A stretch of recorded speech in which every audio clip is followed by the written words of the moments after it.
Einstein said that imagination is more powerful than knowledge, and Arden said that creativity is more powerful than experience. Shooting these videos on my goals, Sandra's kitchen, the steps that I've taken to launch my business, the vision board, and today's episode have got me thinking about the questions that I found myself, asking myself so much on my journeys of self-discovery and self-reflection.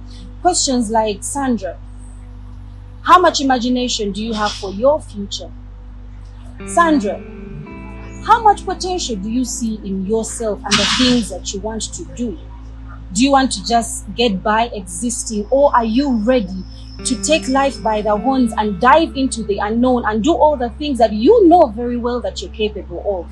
When we come back, I'll be talking to you about creating a vision. I'll be sharing my experiences with some hard truths that I had to face when I realized that I was here and I needed to get here and I needed to put in the work. This is #Everything Mama. My name is Sandra Aneno. We'll be right back. Creating your vision, creating my vision, is a process that is ongoing. It's impossible for you to create your vision just once and then never look back at it again.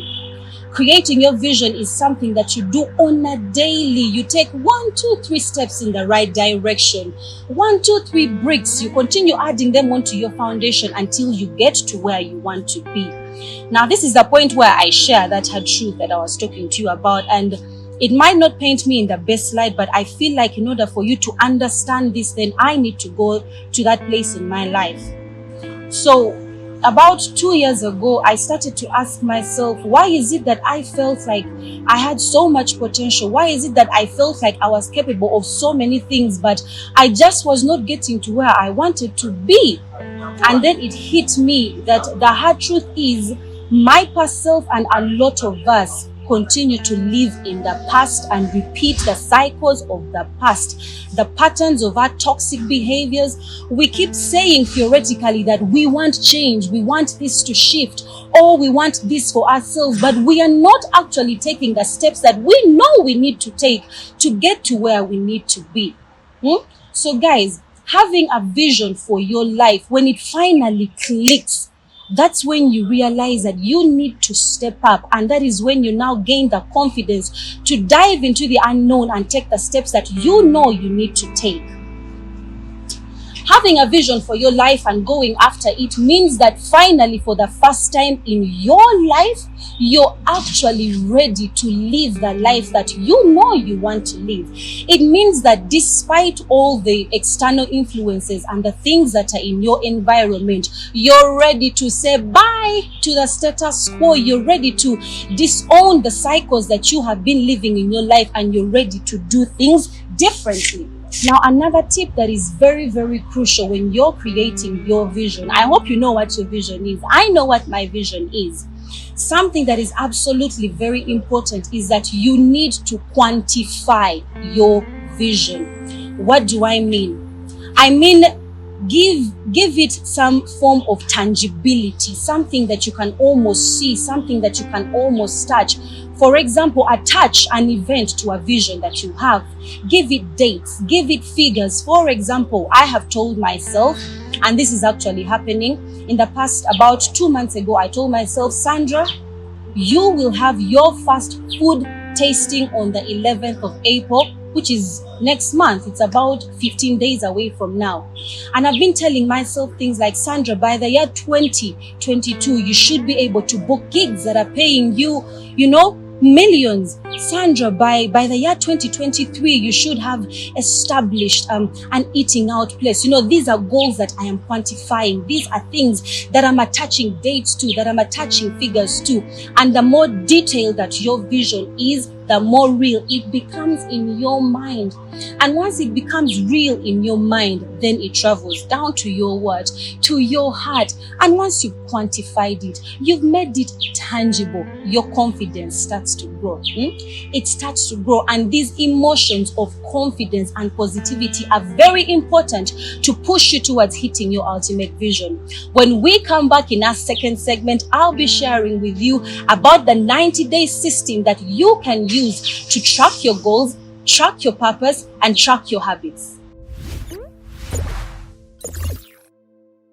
So you know all those goals that we've been discussing about you setting, all the things that you're passionate about, that you want to chase after, your vision that you have created from your vision board, picturing the ideal life that you want to live in the future.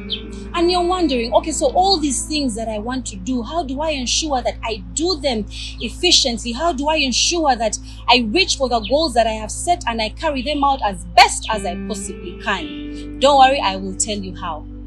Dan Sullivan, a strategic coach, always asks his clients, he's a life coach. He talks to them about the 90-day rule. No, not the 90-day rule. Okay. He talks to them about the 90-day progress tracker.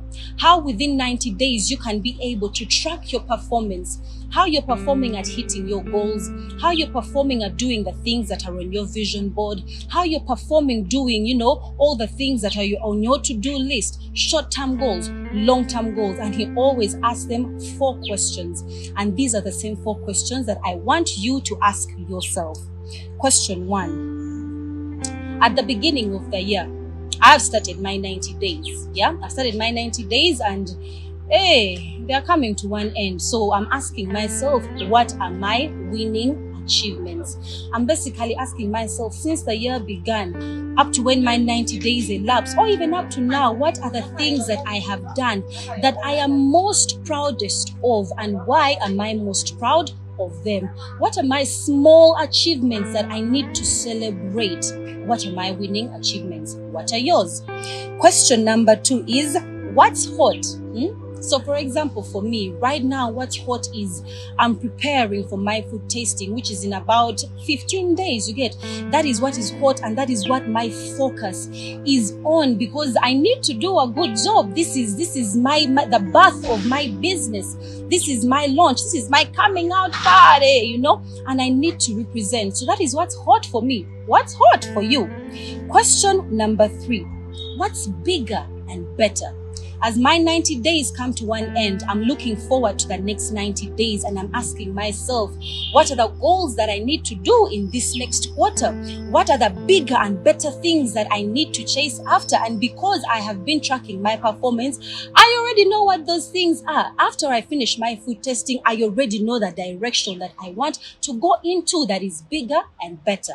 And lastly, he always asks them, what are the 5 new jumps that you can achieve? Basically what I've just said. You've done this. What is next? So regardless of what happens, keep reminding yourself to track your performance over every quarter that goes by. What have you won at? What can you do that is better? What are you currently focused on? This is how you can track your performance where your goals are concerned via the 90-day track performance. So a very special tip as I end is, it's very important as you're chasing after all these things, going after the things that you're passionate about, creating your vision board, tracking your performance and whatnot. It's very important to be intentional about slowing down. Take time off. I call this the recovery time. Take time off to think, to ponder, to, discover yourself, to regroup. It's very important. After these 90 days of going hard, take time away, prepare yourself for the next 90 days that are to come. Remember, your vision is something that is big. You don't need to go all in at once and get lost in all that craziness. Celebrate your small goals. Those small steps that you take daily to reach your bigger vision. Celebrate those. If you have not yet subscribed to this channel, as I end, go ahead, hit subscribe, hit the notification bell so that every single time I share, you're the first to know. I hope that you have been inspired. I hope that you're being tickled to think about all these things that I am sharing with you. Otherwise, God bless. Thank you so much. Much love. Bye.